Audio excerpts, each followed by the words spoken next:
martes con la embajadora Marta Bárcena, la embajadora eminente. Hoy dos temas, pues, ¿no? Pero primero abordaremos, si a ella le parece, lo que hoy escribió en el Heraldo, que es parte de un comentario que a mí me parece muy ad hoc entre México y España, y lo que España está tratando de hacer y lo que México no hace. Ya lo leerá usted el artículo, pero mejor escúchela ahora y nos da mucho gusto que esté con nosotros. Querida Marta, te saludo con enorme gusto. ¿Cómo has estado? Muy bien, Javier, pues ya en México de regreso Bienvenida. después de un viaje de trabajo y familiar. Y bueno, pues sí, justamente tuve la oportunidad de estar en Madrid y atestiguar estos esfuerzos de diplomacia cultural por parte de las autoridades españolas para tratar de zanjar o de avanzar en la resolución del diferendo que hay. Pero, pues, como digo hoy en mi columna, España busca restaurar un buen nivel de relaciones diplomáticas entre México y ese país con la diplomacia cultural. Pero la presidenta mexicana, y apenas lo hizo el fin de semana pasado, insiste en que España ofrezca disculpas por las atrocidades de la conquista. Como diría Don Quijote, Javier, hablando de las necedades, con la iglesia hemos topado, Sancho. ¿Sí? Esta famosísima frase del Quijote. Bueno, las relaciones diplomáticas entre México y España se encuentran en el peor nivel desde su reanudación tras la muerte de Francisco Franco hace 50 años, debido a la carta que envió el expresidente López Obrador al rey Felipe VI exigiendo disculpas por las atrocidades de la conquista. El monarca no respondió y esta no respuesta fue en sí una respuesta diplomática. Al no responder, evitó el escalamiento del conflicto porque hubiera tenido que responder en términos igualmente duros a los de la carta.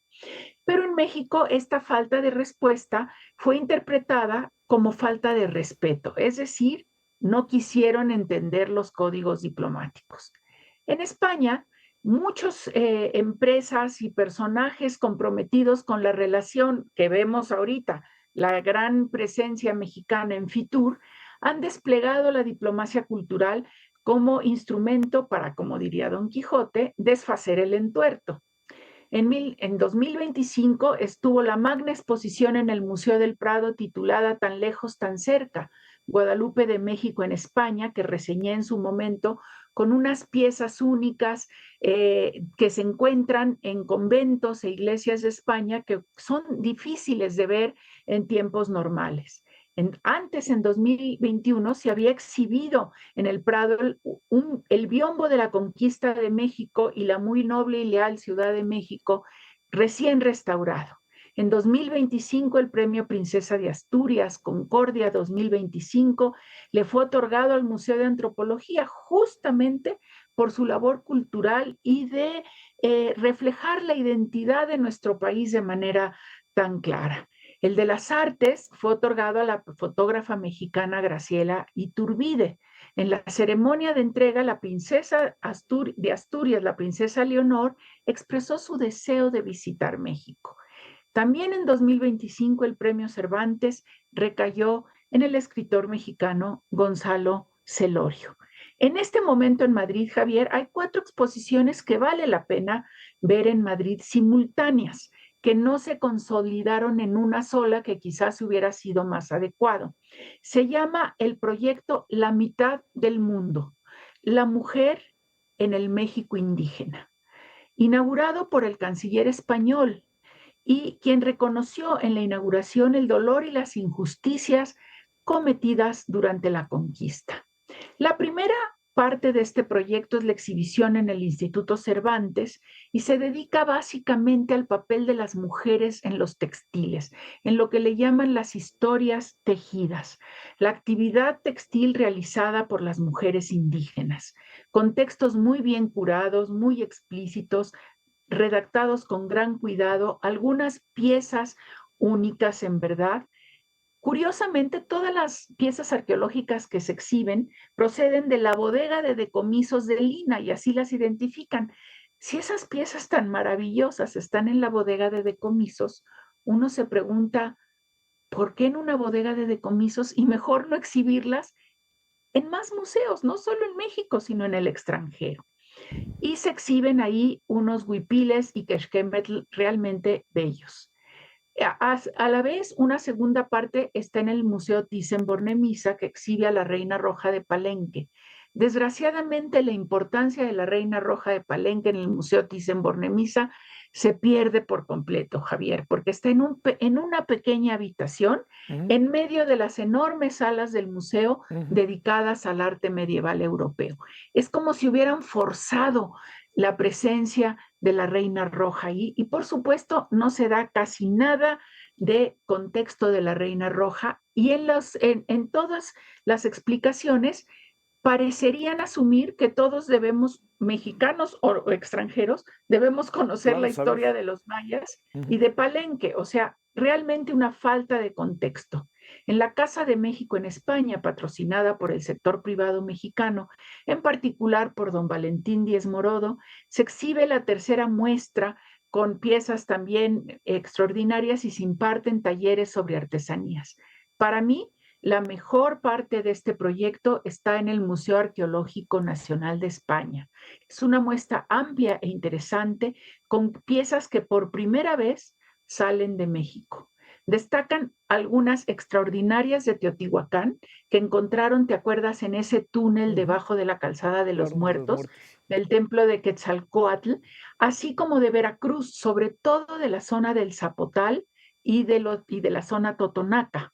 Los textos son muy buenos, pero no proporcionan el contexto de las piezas, no proporcionan el contexto de la cultura teotihuacana, a diferencia de la del Zapotal, de la Totonaca, y asumen que todos los grupos indígenas en México compartían las mismas creencias, divinidades y prácticas, lo que no se demuestra y tampoco podemos decir que así fuera. Las cuatro exposiciones se sienten muy forzadas a pesar de su belleza, porque tienen más un sustrato político que realmente de cooperación cultural y diálogo. La respuesta de México en voz de su presidenta ha sido el discurso del ministro de Asuntos Exteriores de España, pues fue un primer paso. El viaje de la princesa, pues vamos a ver, y sigue insistiendo en las disculpas. Es decir, no hay voluntad política de México de reconstruir la relación con España. Con la Iglesia nos hemos topado, Sancho. Oye, me da la impresión de que mientras este país tenga gobiernos de la llamada 4T, será así, ¿no? Porque nadie querrá ir en contra de lo que dijo el de Palenque. Bueno, pues es que yo creo que puede ser que tenga razón, ojalá no sea así, porque es una ideologización extrema, porque aparte es desconocer lo que ya se había avanzado, Javier, tú Sí, te sí, acordarás del famoso quinto centenario de la claro. conmemoración del encuentro de dos mundos y cómo México en ese entonces le dijo a España, a ver, celebración del quinto centenario del descubrimiento, nada, no vamos a hacer celebración, vamos a conmemorar porque fue un encuentro que trajo muchas cosas buenas y muchas cosas malas. Y del encuentro de dos mundos, porque no nos descubrieron, este mundo ya existía. Ujú. Y a partir de eso se pudo haber construido, sí, un mayor reconocimiento de las atrocidades cometidas en la conquista, pero también evaluando todo lo que todo lo que obtuvimos de bueno. Hay que recordar que durante el tiempo del virreinato de la Nueva España, el náhuatl y las lenguas indígenas siguieron siendo lenguas oficiales o lenguas reconocidas hasta las reformas borbónicas.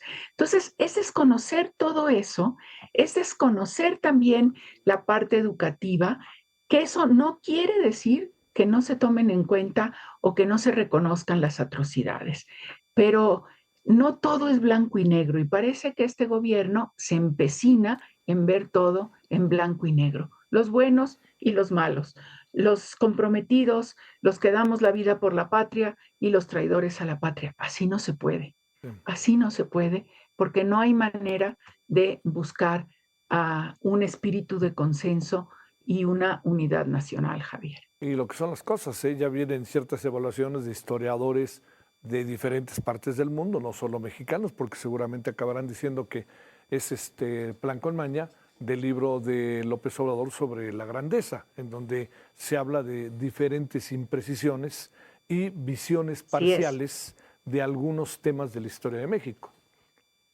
Así es, yo creo que no hay nada más delicado que reescribir o buscar reescribir la historia con un prejuicio ideológico y Bueno, sin reconocer justamente lo que ya se ha investigado. Pero bueno, esto, ¿cómo lo ligamos a la situación actual, Javier? a ver, Fíjate nada escuchemos, más, Ale. si tú prestaste y el auditorio atención a lo que está sucediendo en Davos, oímos hoy una serie de discursos realmente muy buenos, particularmente extraordinario el del primer ministro de Canadá, Sí, la verdad, ¿eh? en donde dice, estamos en una ruptura y hay que ver ya. Yo justamente daba una conferencia hoy a mediodía, yo no hablaba de ruptura, yo decía, no está, en Estados Unidos no estamos viendo una transformación, sino una destrucción. Y creo que también a veces en México vemos eso. Pero si estamos ante esta ruptura, ¿qué debería de estar buscando ahorita México? Pues más alianzas, justamente, más diálogo con Europa, con España, con Canadá. ¿Y qué estamos? Encerrados nada más con una política exterior reactiva a las presiones de los Estados Unidos. Y lo que hemos visto en este primer año de Trump, creo que lo definieron muy bien hoy, pues personas todavía mucho más calificadas que nosotros los expertos, porque son los gobernantes de otros países. Estaba el gobernador de California diciéndole a los europeos, tienen que ser firmes, Carney hablando de esta ruptura, hablando ya de no vivir en la mentira. Entonces, creo que la situación obliga, Javier, a la presidenta a plantearse cuáles son, y al gobierno de México en general, los escenarios para el futuro. Porque este modelo que vemos de ataques de Trump, llamada telefónica, concesiones, reiteraciones de que soberanía sin sumisión y después captura de algunos o entrega sin procesos judiciales debidos de detenidos en las cárceles mexicanas, y no los defiendo, porque los capos son estos criminales son indefendibles, pero todo mundo Sí. tiene derecho a un proceso judicial justo. Y, y un gobierno encerrado en sí mismo sin diálogo con, con la oposición, sin diálogo realmente. Oía a Manuel Balcázar con un nivel de interlocución que debería de tener con estados y municipios y con una política exterior que actúe en diferentes niveles. En Estados Unidos, con municipios, con gobernadores, con empresarios, con otros países, y no estamos haciendo eso. Entonces, es particularmente preocupante que en un mundo que está en este proceso de ruptura, que está creando o que va a crear las nuevas estructuras, que se habla de discutir qué representa la soberanía en el mundo de hoy, estemos tan encerrados y veamos, pues, también situaciones tan vergonzosas como las demandas laborales en contra de la ex embajadora de México en el Reino Unido, las pruebas de periodistas de que la embajadora de México en Honduras tiene la doble nacionalidad mexicana y cubana, las denuncias en contra del cónsul de general de México en Denver, morenista